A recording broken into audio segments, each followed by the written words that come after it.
I can ask both Commissioner and Professor. Now that we are at the stage of collecting signatures, we have an election coming. We have a high charge. People are charged politically. We have people who are just looking at their own interests, and the interests they are going to pursue in the forthcoming elections. How do we combine this BBI2 with all that? One. And two, in terms of time frame, what is your view in terms of time frame, both in the timing of this and both in the timing of what is coming in the elections, and both in the timing of the fact that this has been a very rushed process? Kenyans have barely digested it, and we are already, with my grandmother, collecting signatures. We are finding a situation, of course, of confusion. Is it a political process of really the Constitution, or is it a political process of 2022? I would want your candid views on that. And then, in addition to that, yes, where do we put ourselves as women in all that? Number three, I think there are 3, 4 now. In the executive, as clearly, Prof, you have mentioned, when it comes to the real juicy meat, women are missing out. How do we, as Fida, ensure that we don't miss the juicy part of the meat? Is there room? Can we push that for now? I mean, we have Kamala Harris, the second most powerful woman in the world, and we are nowhere now. How can we as Fida, how can we as women push for that? Yeah, thank you. Okay, those are very tough questions indeed, but I do not have answers, but I'll give you my view. Let me begin with Charlene's question. I said it's a love-hate relationship. We had the 47 women seats, and I think we needed to take stock because when I checked the National Gender Equality Commission, I will tell you that the women themselves, when they got in first, were not quite clear on what their role was. So we have had now the second team coming in, people trying to find their bearing, and then we say now the seats are no more. I know when they came in with wrong notions, the first team, that, oh, we are county MPs. They tried to call themselves different names. They didn't want to be called women reps. But now that we are told it's being taken away, we're feeling it. Because that was the only entry point for women to claim they have been elected. And elected with big numbers at the county level. Because the issue has been women in county governments being called bunker points. Because you are coming in on a nomination of a party, whether it is you are contesting and being the best loser or not, the bottom line is that you are coming in as a nominated member of a political party.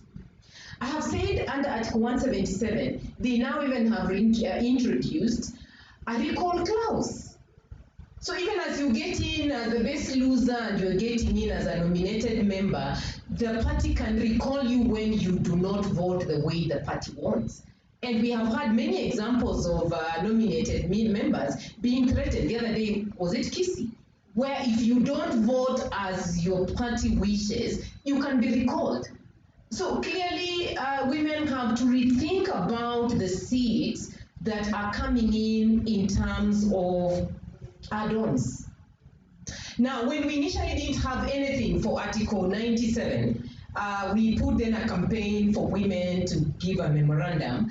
And for me, what was introduced is weaker than what we had previously, if we are to be honest. Because we had 47 guaranteed seats.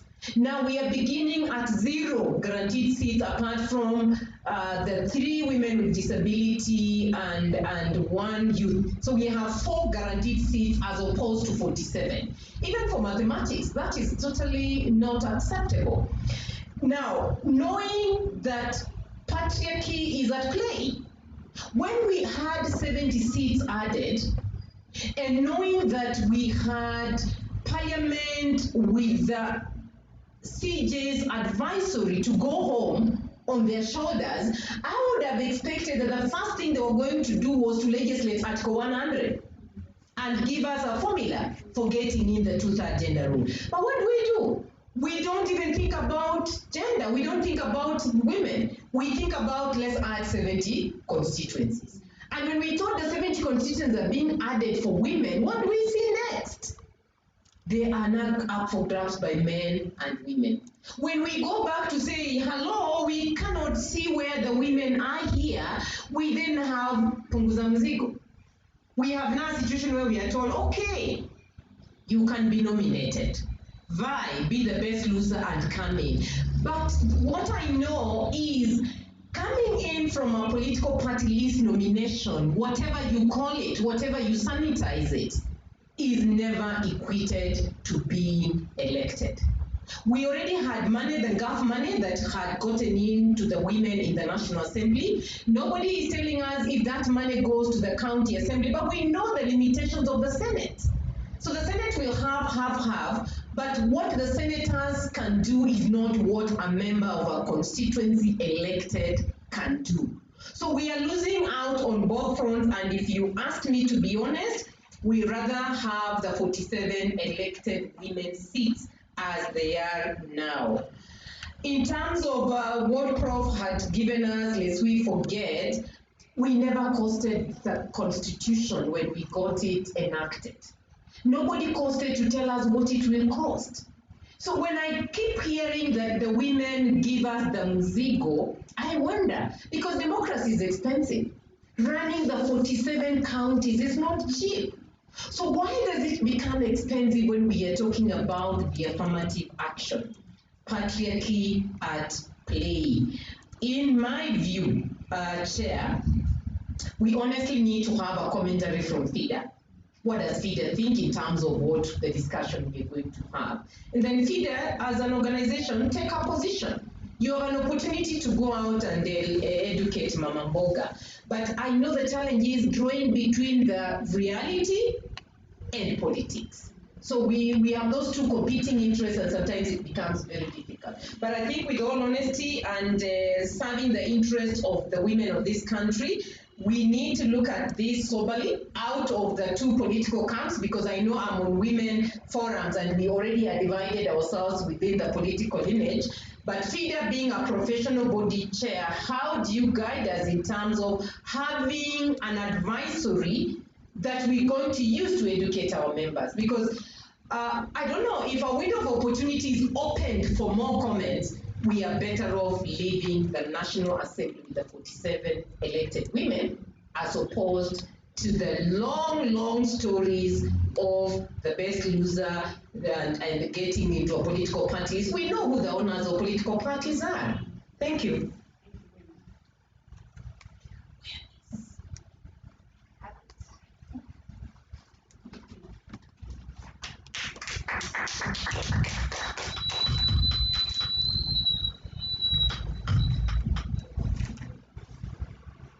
Thank you so much, Commissioner Lichuma, for that. I'll hand over to Professor Mbote for comments. Thank you very much for the questions. I think I had already pronounced myself on these issues. For me, I have been of the view that a bird in hand is worth very many in the bush. And we should never have seen the 47 seats go in the National Assembly with no guarantee. Actually, the very first time, all seats were first past the post, where we know women fare very poorly. And in essence, if you look, I think the chair asked about timing. You know, the fact that this is 2020 and the year after next we're going to have elections, the BBI agenda has really become a very 2022 agenda. And that, of course, then begins to color a lot of the discussions that we have. So you also ask about the timing.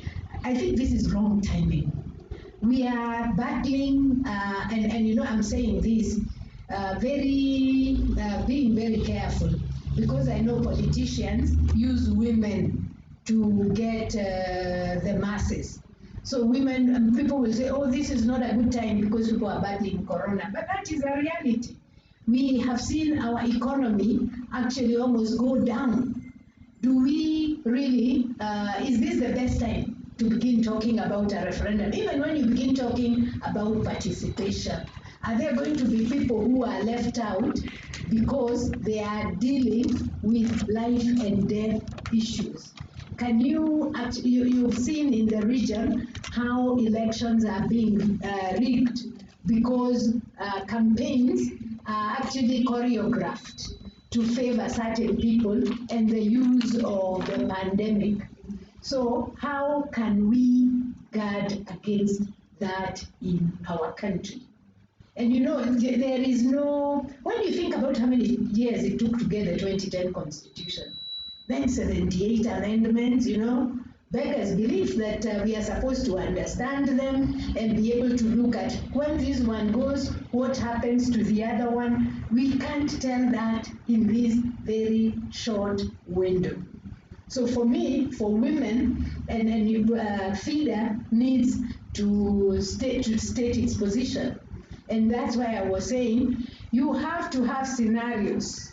One scenario, this will work, yes, we will have happily ever after, women are now represented. The second scenario is that it will be kung'ang'ana. Women's lives are always about kung'ang'ania vitu. So we will be ng'ang'anaring again all our lives. But one has to ask, how can we position ourselves as a voice that puts out women's interests for constitutional dispensation that provides for equality? We are not the first ones to have to provide for gender equality. So why a country that prides itself in having very intelligent people, why can't we hack this gender equality question?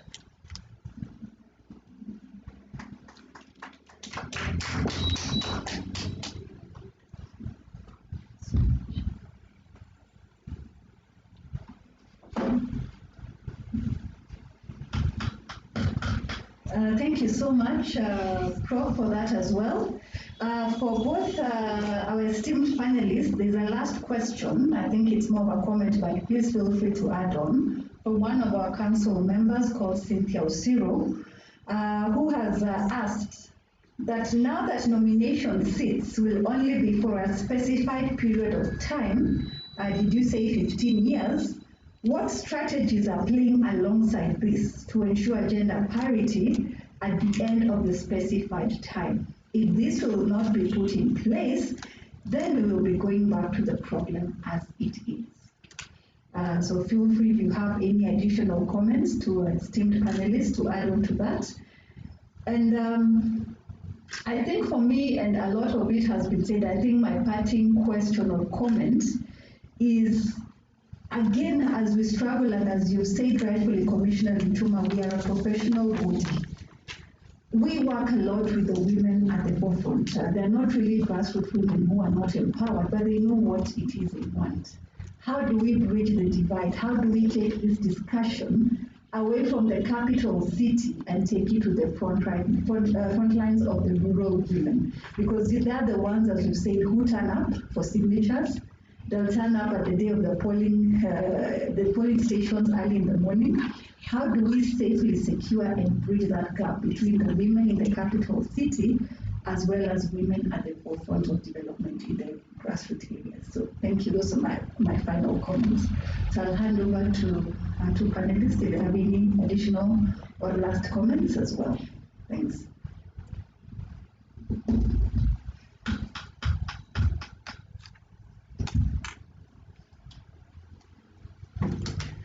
I think the challenging aspect with the process, as we rightly witness now, is the whole COVID-19. So as much as we want to go out and have forums, we have the COVID restrictions. So I think the strategies here would have to be thought through. Webinars for those the elite, but the voters, the mama mogas, so how do we get to them? Maybe when you get to do your memorandum, you can have it translated in local languages and just try to see whether the messages can reach as many people. The WhatsApp forum platforms. Yes, I want to agree with Prof that the timing is quite wrong in terms of what we can do, but we can't sit back, we must try something. So I'm just thinking about key messaging with our communication department.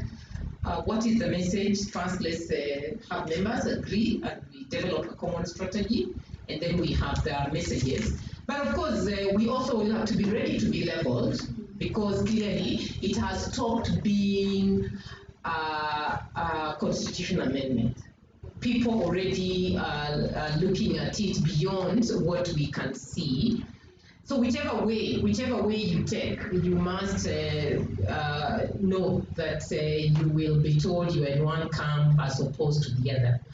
I sometimes wonder, and Prof, as you maybe make your remarks, I wonder why we took the popular initiative way.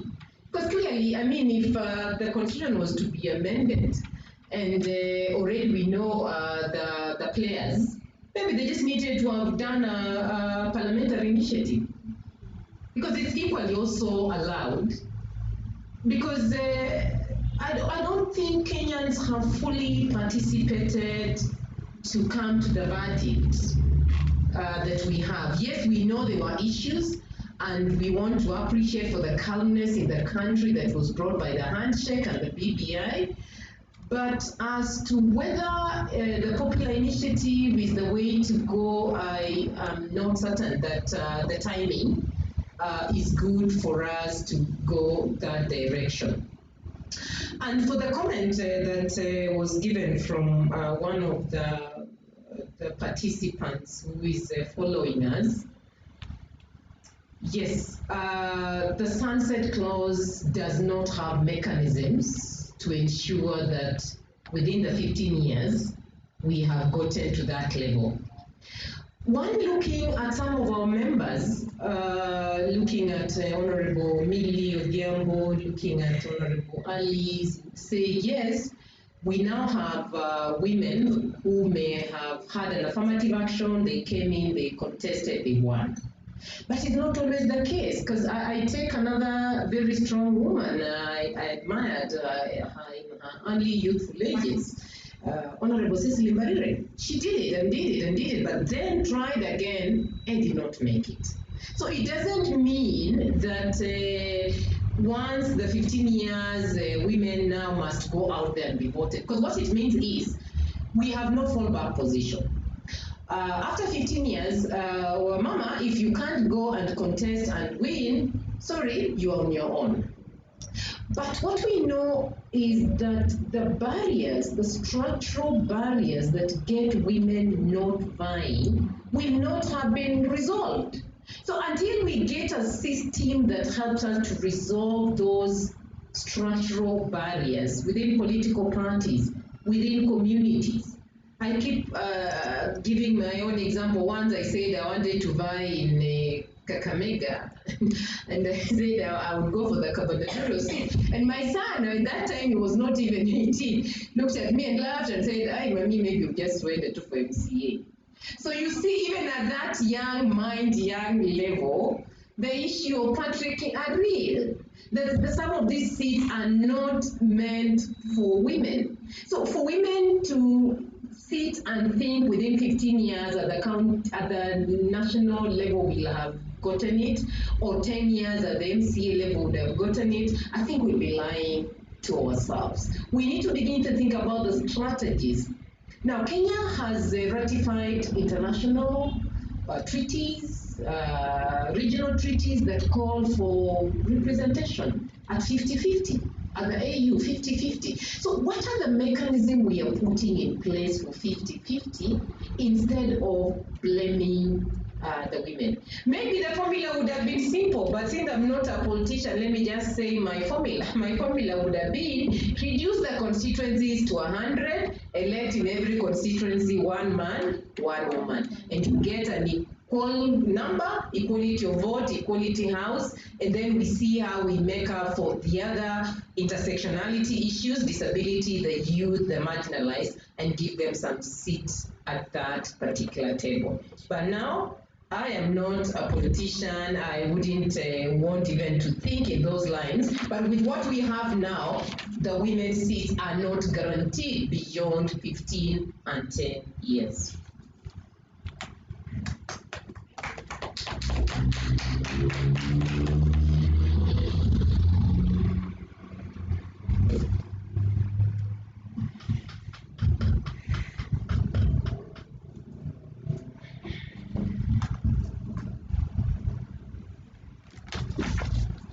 I will be very brief. I think the points have been made. I think everybody keeps asking, are we in a constitutional moment? I mean, what is a constitutional moment when you have a 10-year-old constitution? I don't think this is a constitutional moment. The next question is, are we, I made a point that I thought was controversial and which I think we need to think about. Are we as a country really committed to equality for those who are poor and rich, men, women, those with disabilities, or have we become what people say, man eat man and woman alone? That if you can get to the front, it doesn't matter who gets hurt. And my view has been that Article 27 of the Constitution gives us a very robust framework for working towards a gender equal, an equal society on all fronts. But we've been very reluctant to work on the indices of getting that framework. And you see, we as lawyers are to blame, because if you ask many lawyers, many don't really understand the essence of equity, leveling the playing field. And I have been of the view that with our 2010 Constitution, every law school in this country should teach equality, so that people understand what does it mean, and so that nobody is saying women are being given free seats, because it's not just about women. Please remember, our country, when we go into international level, we also say we are poor countries, please consider us. And you see, there are no baby countries and mature countries. So if at country level we can argue for equality and equity, why can't we argue at the national level? I cannot agree more that we need strategies. We need to know how to reach people. You know, we don't want to be accused of being elitist. How do we reach the woman who this is going to affect fundamentally? And you see, I know Fida is not new to being labeled. To take this kind of a view that is anti-BBI, because I have seen that very many women are just talking pro-BBI because that is the song. But you know, you will live beyond BBI. What are we going to tell our children when 20 years to come, for those who will be alive, we will be saying we bungled and gambled away the seats? So it is up to us. We are living in this moment. We can either go play along and dance along. You see, if we are politicians, we are 5-year people. But we are not 5-year people. Yeah, so let us consider that Kenya is going to go on beyond 2022 and even 2027.